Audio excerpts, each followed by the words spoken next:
On Sunday, April 2nd, President William Ruto and Azimio leader Raila Odinga caught Kenyans by surprise when they announced a truce. Politicians, analysts, and the general public started giving out their reasons why the two leaders had agreed on dialogue after months of publicly antagonizing each other. Deputy President Rigathi Gachagua, Majority Leader Kimani Ichung'wah, and a section of Kenya Kwanza leaders who had taken a hard stance were left at crossroads following President William Ruto's decision to engage Azimio la Umoja One Kenya leader Raila Odinga through a bipartisan approach on Sunday, April 2nd. Our reporter Mesh Musimbi with more. Deputy President Rigathi Gachagua, Majority Leader Kimani Ichung'wah, and a section of Kenya Kwanza leaders who had taken a hard stance were left at crossroads following President William Ruto's decision to engage Azimio la Umoja One Kenya coalition through a bipartisan approach on Sunday, April 2nd. As I said on Sunday, in times like this, it is not a question of who is right and who is wrong. In times like this, you have to put your house in order. And as President, I owe it to the people of Kenya to provide leadership.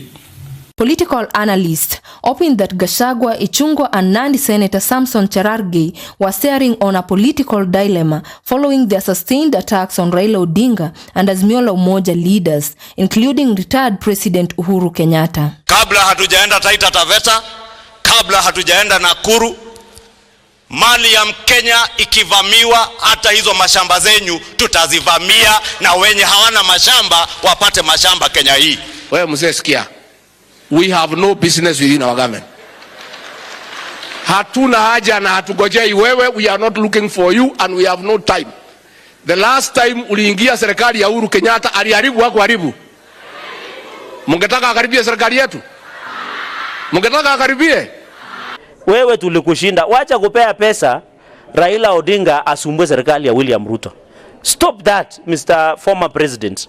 Unajua kwa kimila yetu ukienda mahali upate mzee Kobe juu ya nyumba, juu ya roof, ujue mzee Kobe anaweza panda juu ya roof. So kuna mtu amemweka hapo. So hii mambo unaona tinga anakoroga ni Uhuru Kenyatta anapea pesa. The trio was said to have ridden on attacking retired President Uhuru Kenyatta to be politically relevant, especially on and after August 9th general elections. The sustained attacks were reported perceived to assure President William Ruto of their loyalty. Hii mtu amekula mogoriet hawezi kukupea wewe handshake. Take it from me. Na wezi tisha sisi miaka yote, si wewe Mkenya, hata sisi ni wa Kenya. Addressing the puzzle, Chief Administrative Secretary Wilson Sosion refuted the rhetorics, arguing that Gachagua formed part of the discussion that informed the decision to adopt a bipartisan approach.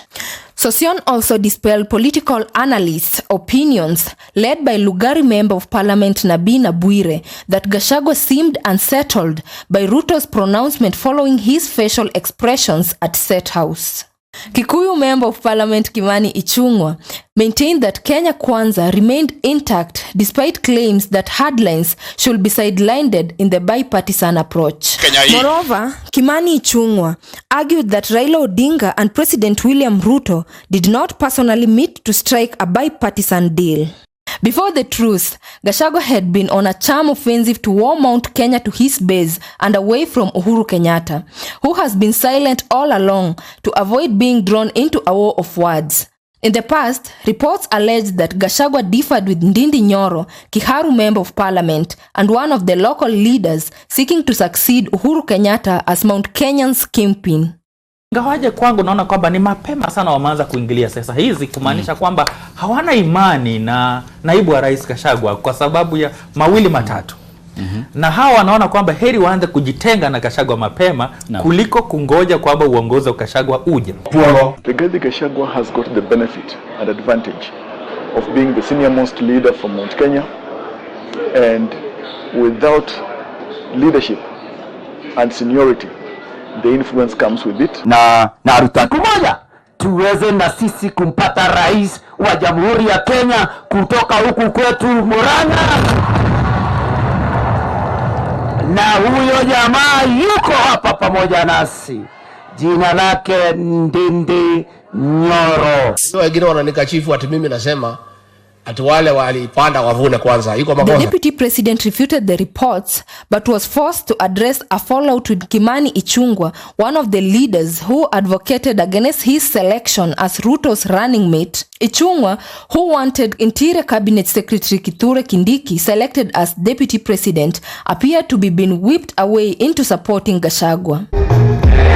In March 2023, however, further reports claimed that Deputy President fell out with Kindiki on managing the nationwide demonstrations. However, he clarified the CS was out on official duty and thus missed a key security meeting.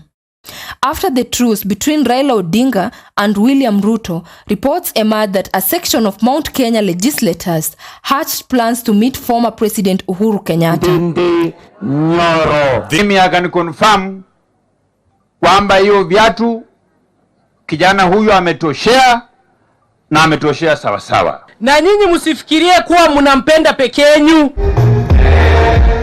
Despite no clear agenda, the meeting was thought to shift the current political alignment, with Gachagua angling himself as new Mount Kenya kingpin. However, Uhuru's return will affect Mount Kenya's politics. The Kikuyu Council reminds our leaders that Uhuru still holds the title of leader of the Kikuyu community and Mount Kenya generally. These people are true Kikuyus.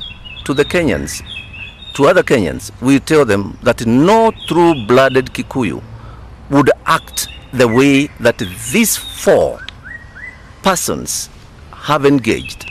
This is a community that is considerate, that respects its leaders, respects both the rich and the poor even. For Maisha Prime, Maisha Television, I'm Simbi Mesh.